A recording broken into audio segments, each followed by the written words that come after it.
प्रातः क्लास चल रहा था 13 अप्रैल 1968 शनिवार को।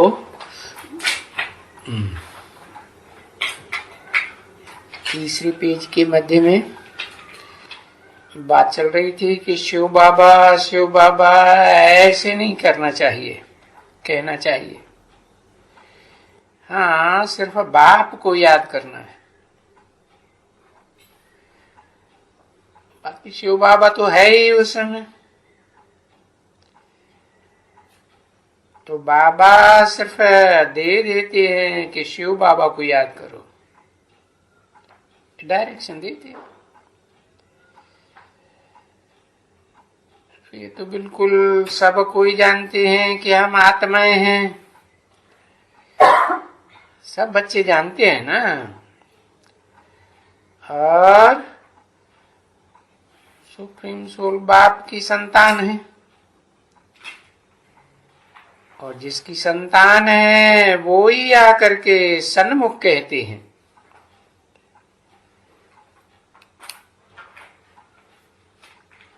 क्योंकि फिर कहते हैं कि मुझे क्यों याद करो, कारण बताए देते हैं। वो तो तुम जानते भी हो कि मैं पतित पावन हूं, पतितों को पावन बनाने वाला हूं, इसलिए याद करते हैं।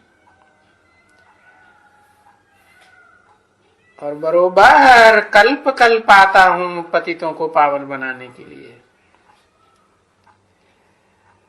और ये आकर के बताता हूं, बन मना भव,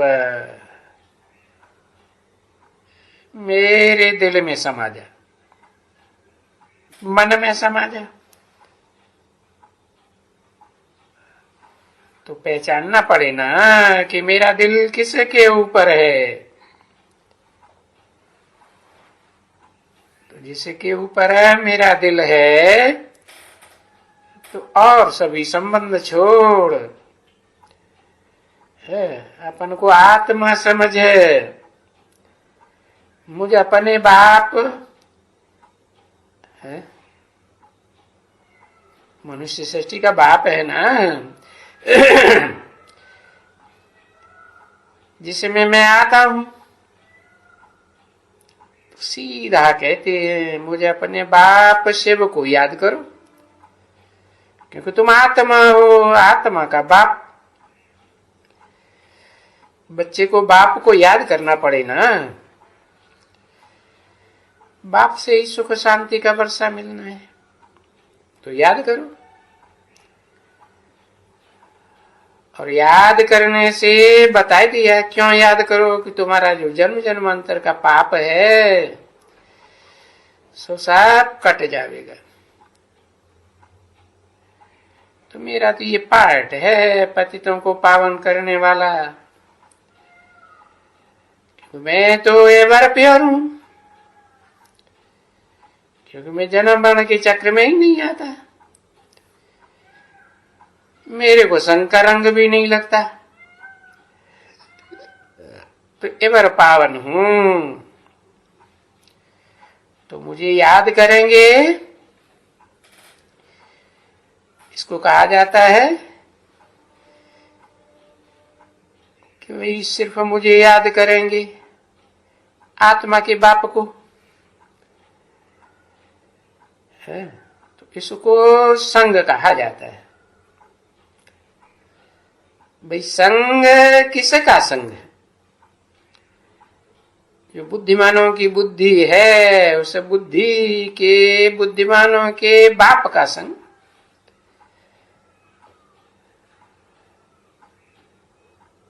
और बच्चे का संग बाप के साथ होता है, और वो आत्माओं का बाप तो पवित्र है ही है।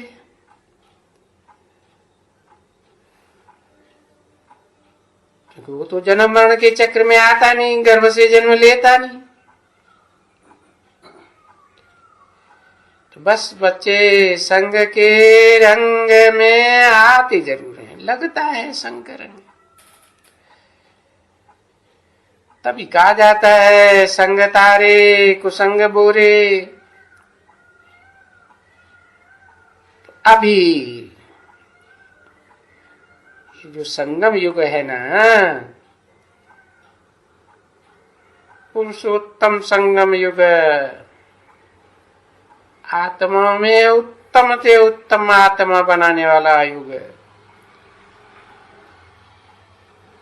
इसमें ऊंचे से ऊंचा आत्मा का संग करेंगे तो तर जाएंगे, पार चले जाएंगे भव सागर के, या कहो विषय वैतरणी नदी को पार कर जाएंगे। तो ये बातें तुम जानते हो कि सुप्रीम सोल बाप से बुद्धि का योग लगाने से तुम पार हो जाते हो। बस काम पूरा हो गया। अच्छा, फिर पीछे क्या होता है? पीछे तो फिर उतरना शुरू कर देते हो। भले वो तो सुख की दुनिया तो मिल गई ना, तो वो हो गया, सुख में जाते हो। परंतु पीछे थोड़ा थोड़ा निकलता है ना।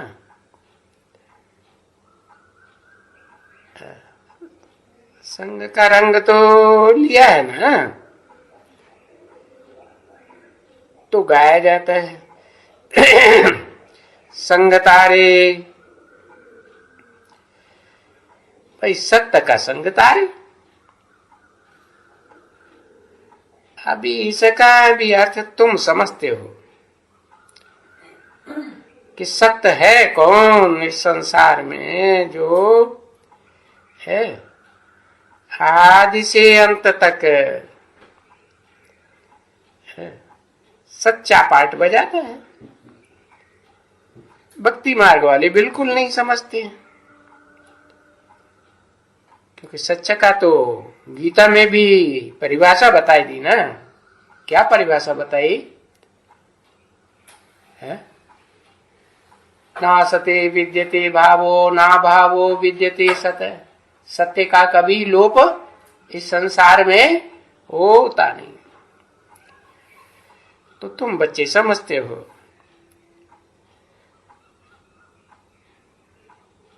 दुनिया वाले तो नहीं समझते। तुम जानते हो हमारी आत्मा जो पतित है वो पावन कैसे बनती है?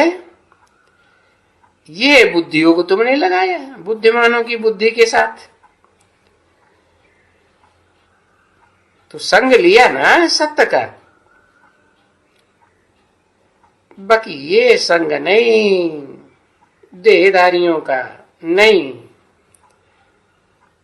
आत्मा को, परम पाठधारी आत्मा को याद करना है, करना ही पड़ता है, क्योंकि आत्मा को प्योर बनना है ना। आत्मा पवित्र बने तभी शरीर भी पवित्र बने। समझे ना बच्चे? हाँ, सच्चा सोना बने। तो सोना देखो कैसे सच्चा बनता है। तो इसका नाम रखा भी है। अभी याद की यात्रा तुम कहते हो ना,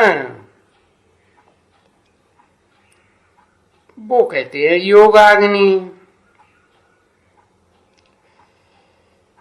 जिससे ये विकर्म भस्म होते हैं। है उस अग्नि में वो सोना डाला जाता है तो पक्का हो जाता है, क्योंकि खाद निकल जाती है। तो बाप भी समझाते हैं। तो ये याद करने से तुम आत्मा, जो तुम्हारी आत्मा के ऊपर कट चढ़ी हुई है और औरों के संग की है, तो कट उतर जाएगी और तुम्हारी आत्मा प्योर बन जाएगी। तो ये बात तो तुम अभी जानते हो कि बरोबर सतयुग में, यानी इसी दुनिया में, नई दुनिया में प्योरिटी थी। जब प्योरिटी थी तो संपूर्ण निर्विकारी थे,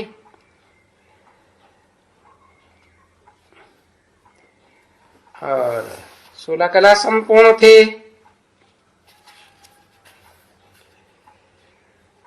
तो 16 कला संपूर्ण अभी कोई भी कला नहीं रही,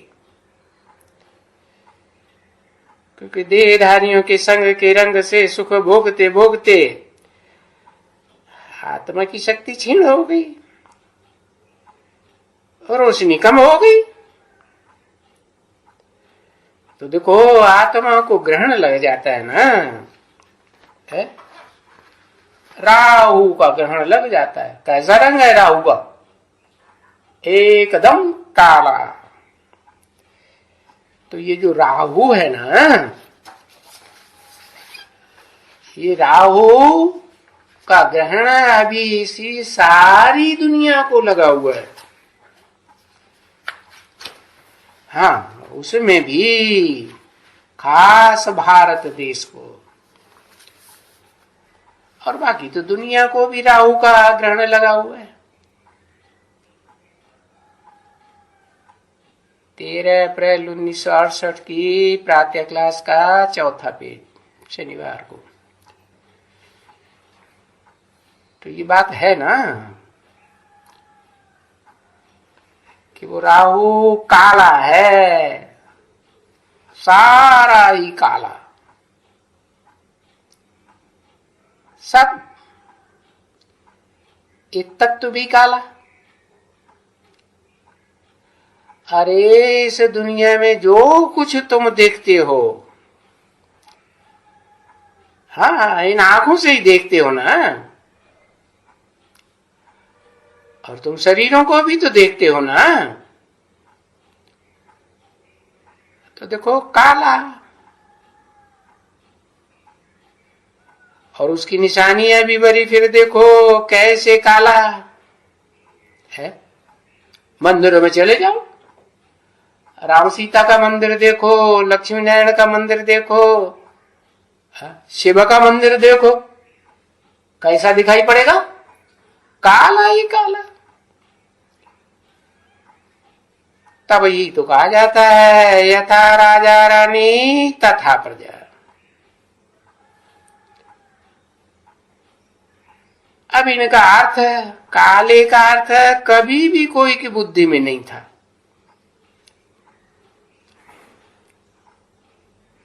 आगे था कुछ बुद्धि में? कुछ भी बुद्धि में नहीं था। बोलते थे सांवरा, श्याम सुंदर, अब कोई अर्थ थोड़े ही था कि क्यों उसको, कृष्ण को श्याम सुंदर कहते हैं, है? दोनों नाम क्यों रख दिए? श्याम सुंदर कितने का नाम रख देते हैं, मनुष्यों का ही नाम रखते हैं। तो अभी बाप ने आकर के बच्चों को अर्थ समझाया ना कि बच्चों, तुम पहले सुंदर थे,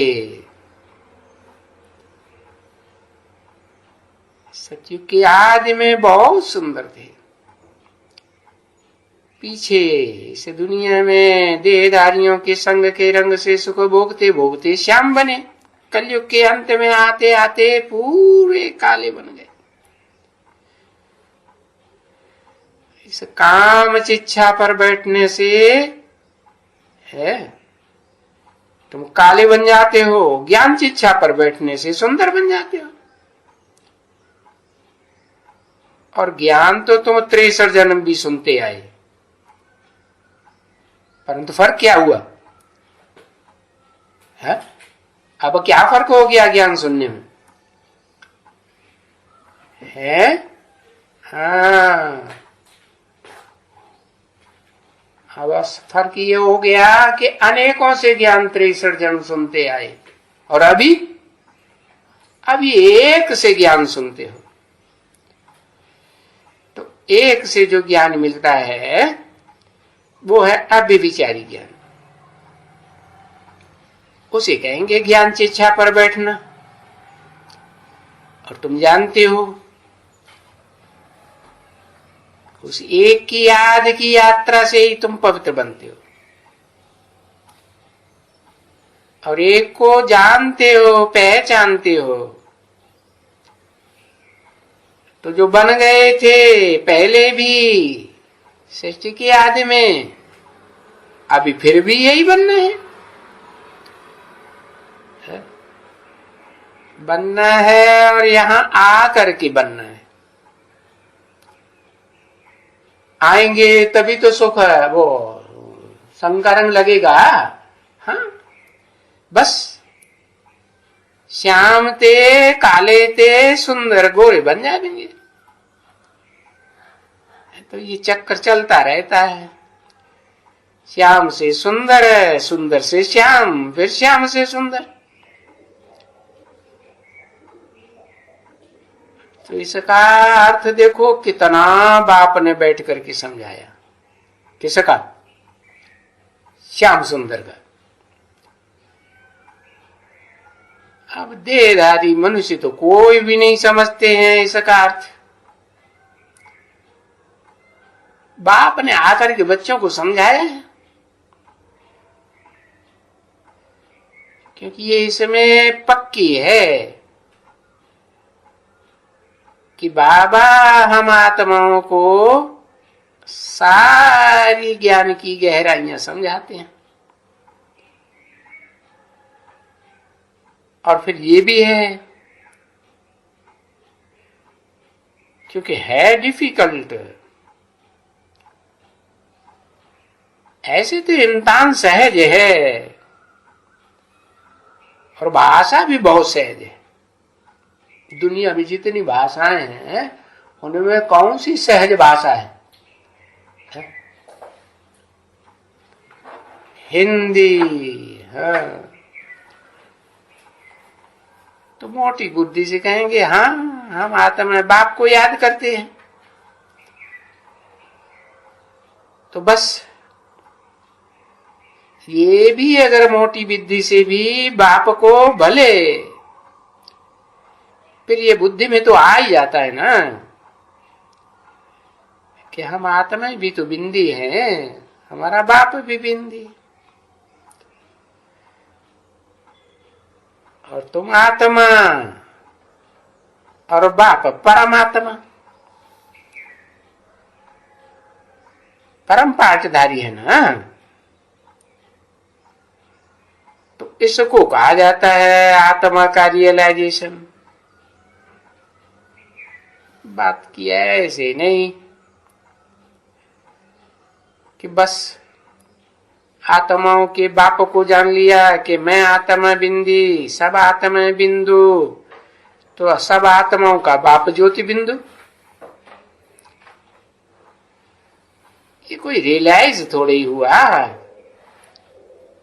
है। अरे निराकार आत्मा ज्योति बिंदु, कुछ निराकार आत्मा अकेले कुछ कर सकती है? आत्मा बिगड़ शरीर के कुछ कर सकती नहीं। तो ये रियलाइज करना पड़े वो कौन सा शरीर रूपी रथ है जिसके मुकर्रर रथ में आकर के बाप है, निराकार बाप निराकारी सो साकारी बनते हैं। ये वो होते हैं रियलाइजेशन। तो फिर देखने के लिए कहा जाता है कि भाई इनसाइट, कि वो देखें समझें कि इसमें अंदर में कौन है। अभी देखना या नहीं देखना ये तो समझने की बातें हैं, क्योंकि आत्मा तो है ही निराकार। तो उनको तो समझना है ना, कोई आत्मा देखने की चीज तो नहीं है। देखो, तुम देखते हो अपनी आत्मा को है, इन आंखों से देखते हो क्या? कैसे देखते हो आत्मा को? मन बुद्धि की आंख से देखते हो ना। हाँ? तो जानते हो कि मैं आत्मा हूं और ये मेरा शरीर है जिसको आंखों से देखा जाता है। तो अभी तुम बच्चों को ये जरूर पक्का मालूम हुआ कि हम आत्माएं तो रहते ही अलग हैं। कहां अलग? आत्माओं की दुनिया में रहते हैं। हमारा घर अलग है। नाटक खेलने के लिए इस रंगमंच पर आते हैं। नाटक कैसे खेला जाता है? घर में बैठ के खेला जाता है क्या? रंगमंच पर जाना पड़ता है ना। तो ये दुनिया एक रंगमंच है। जैसे कोई नाटक होता है तो घर में रहते हैं, फिर खेल खेलने के लिए वहां से आते हैं, घर से है। हाँ, अपनी अपनी ड्रेस लेकर के आते हैं। अभी तुम बच्चों को ये अच्छी तरह से मालूम हुआ है कि तुम कहाँ के रहने वाले हो। जानते हो ना कि हम कहाँ के रहने वाले हैं? कहाँ से आते हैं? तुम कहेंगे हम अपने घर से आते हैं। कौन सा घर? आत्माओं का घर है, जहां से हम आते हैं इस सृष्टि रूपी रंगमंच पर, इस पृथ्वी पर पार्ट बजाने के लिए। तो पार्ट बजाते हैं तो सुख मिलता है। जो नाटकबाजी करते हैं उनको भी सुख मिलता है, जो देखते हैं उनको भी सुख मिलता है, परंतु सदा काल तो सुख नहीं। पीछे हमको बाप है, पीछे बाप आए इस सृष्टि रूपी रंगमंच पर और हमको सुखी बना के चले जाते हैं। तो सुख का वर्षा तो देके गए ना है, और अंत में तो हम दुखी हो जाते हैं। दुखी दुख, तो बाप आकर सुख देते हैं। जब पहले पहले हम आते हैं तो जरूर हम अपने एक्ट के अनुसार या कहें ड्रामा के प्लान अनुसार, क्योंकि सबकी आत्मा तो है ना, परंतु किसी में पार्ट बहुत भरा हुआ है और किसी में पार्ट थोड़ा है।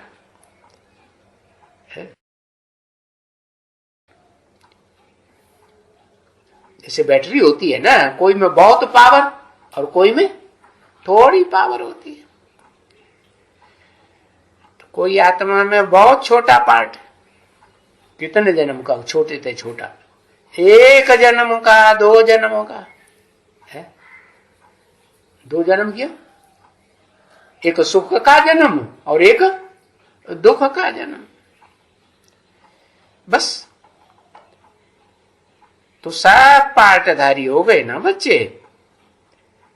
तो अभी तुम बच्चे समझ गए हो कि ये बड़ा भारी एकदम बेहद का नाटक है। जिसे नाटक को फिर ड्रामा भी कह देते हैं। और ये ड्रामा क्योंकि है तो चैतन्य ना है। अब ये भी जान गए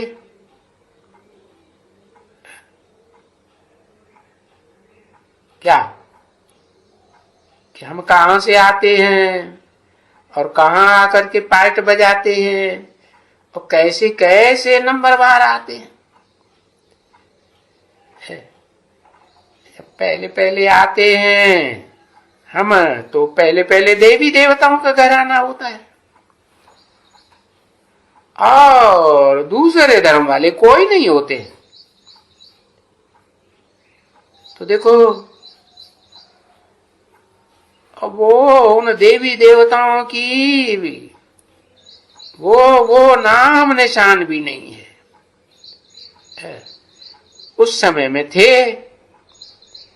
है नाम ही था देवी देवताएं, क्यों नाम पड़ा? है? काम के आधार पर नाम पड़ा ना। क्या काम किया? सुख देने का काम किया है कि सुख लेने का काम किया? सबके अंदर है भावना थी कि भाई क्या करना है, एक दूसरे को देना है कि खींच खींच के लेना है, जैसे आज की दुनिया में। हाँ, देना है। इस संगम समय तुमको सब कुछ मालूम है। बाप ने बता दिया। बाप दाता है कि बाप लेता है? तुम आत्माओं का जो बाप है, लेने वाला है कि दाता है? दाता है। तो दाता के बच्चे भी कैसे होने चाहिए? हाँ, देने वाले होना चाहिए। नहीं भाई, सबको सुख देना है, लेने की आस नहीं करनी है।